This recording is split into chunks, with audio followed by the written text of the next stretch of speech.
भोपाल से दिल्ली तक कांग्रेस के सभी नेता जानते थे कि भारतीय जनता पार्टी तीसरी सीट आसानी से नहीं देगी। ये बात कई दिनों से चल रही थी। जब से राम राज्यसभा चुनाव की चर्चा चालू हुई, तो ये बात हो रही थी कि बीजेपी ऐसे देने नहीं देगी, कांग्रेस को ले जाने नहीं देगी। और उसकी वजह थी यहाँ का नेतृत्व। तो हुआ भी वही।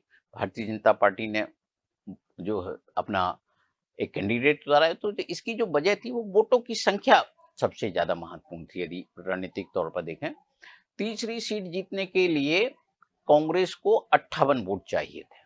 कांग्रेस के जो पास जो सदस्य संख्या थी विधानसभा में विधायकों की, वो 62 है। जरूरी वोटों से सिर्फ 4 वोट ज्यादा थे। लेकिन भारतीय जनता पार्टी को तीसरी सीट जीतने के लिए 10 अतिरिक्त वोट चाहिए थे।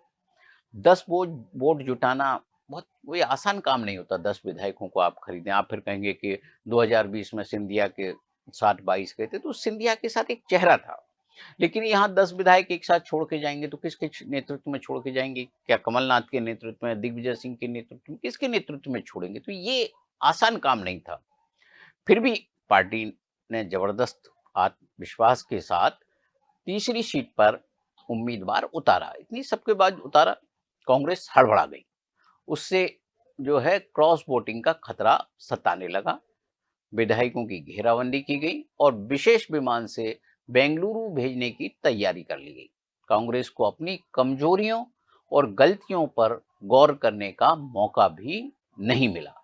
जबकि मीनाक्षी नटराजन जैसी चूक ही विजयपुर विधायक मुकेश मल्होत्रा के साथ भी हुई थी। अदालत ने उनका निर्वाचन शून्य कर रामनिवास रावत को निर्वाचित घोषित कर दिया था। अदालत के फैसले के बाद मुकेश मल्होत्रा ने आरोप लगाया कि प्रदेश कांग्रेस कमेटी के विधि विशेषज्ञ जेपी धनोपिया ने आपराधिक प्रकरण का उल्लेख नहीं किया। मल्होत्रा खुद जो मल्होत्रा है, मुकेश मल्होत्रा, उनके पास खुद के पास कानून की डिग्री है, वो लॉ ग्रेजुएट हैं।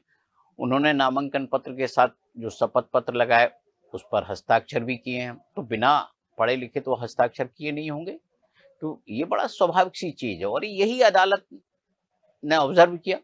और इसी तर्क के आधार पर कि भाई आप लॉ ग्रेजुएट हैं, आपने बिना पढ़े दस्तखत नहीं किए होंगे, आपको क्या ये नहीं पता कि आपको मामले का उल्लेख करना है, ये आप दूसरे पर नहीं डाल सकते। तो इसीलिए जो है यह तर्क अदालत ने माना नहीं कि उन्हें बिना पढ़े हस्ताक्षर कर दिए थे। मीनाक्षी नटराजन का फॉर्म और जो शपथ पत्र है जेपी धनोपिया ने ही तैयार कराए थे। लंबित प्रकरण का उल्लेख यहां भी नहीं किया गया। धनोपिया को शायद तेलंगाना के केस का पता भी नहीं होगा। मीनाक्षी नटराजन को ही जब केस उल्लेख करने लायक नहीं लगा, तो धनोपिया क्या कर सकते थे? जो भोपाल में घटा वह साधारण घटनाक्रम नहीं है।